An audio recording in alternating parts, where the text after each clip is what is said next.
A couple weeks ago, I experienced something tragic.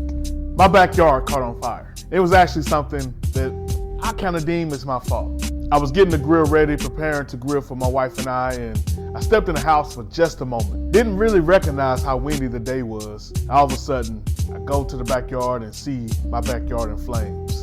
And it started so small, y'all. It started so small, and then all of a sudden, chaos ensued. It looked like the last scene on the Terminator. It looked like just everything was on fire.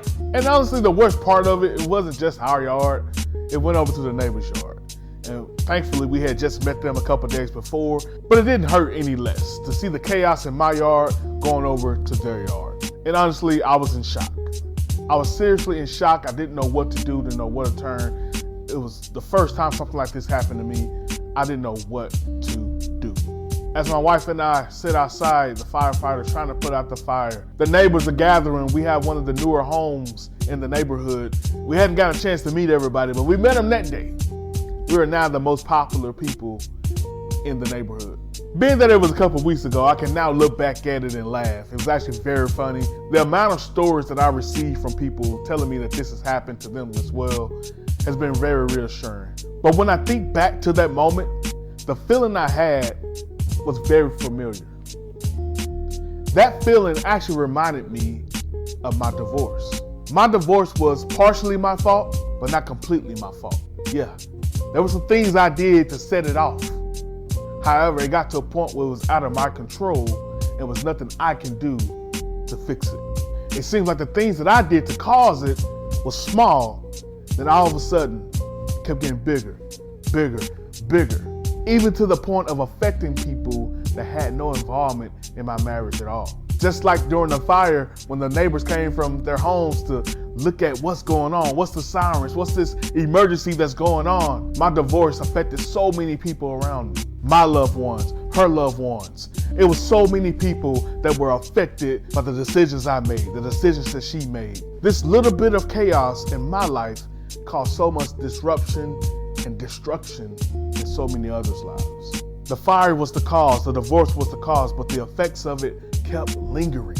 To see something you have built, something you have loved, possibly being destroyed forever. It's heartbreaking. It's gut-wrenching. It leaves you in a moment of disbelief. You can't believe this is happening to you. But just like that fire, at some point, it will die down. The pain of divorce eventually dies down. And you realize that life goes on. This is a moment in your life. It's not the end of your life. I remember looking at my grass and like, what has happened? Something I was so proud of, something I was looking forward to growing and developing. It's all gone. But ladies and gentlemen, my grass is growing back. My grass is growing back as we speak. Not only is it growing back, I had a landscape friend of mine that told me, this is actually something great for your yard.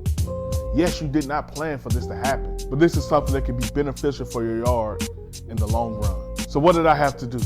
I have to reseed. I have to put manure. I have to water it every day. I have to do my part to rejuvenate this grass. And for you, you may be in a point of your relationship that things are salvageable. You may have been approached for a divorce, or you may be considering divorce yourself. Don't hesitate to put that fire out. Don't hesitate to get the fire extinguisher, or whatever it may take to rejuvenate what you may have lost at one point. But if you already are divorced and searching for what's next, life is next. You're looking at somebody who has bounced back tremendously from that divorce. Just like the countless amount of stories I received of people that told me, man, I did this exact same thing. I burnt up my yard. Matter of fact, I burnt up 3 houses down. Knowing that you're not alone is very reassuring. It lets you know that someone else has been there.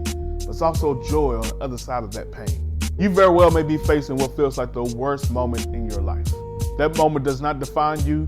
It does not say to the world who you are. It actually says what happened to you once. There's growth available for you, but the growth that's available is going to take your work. You're going to have to reseed. You got to place some manure down. You got to go through some crap.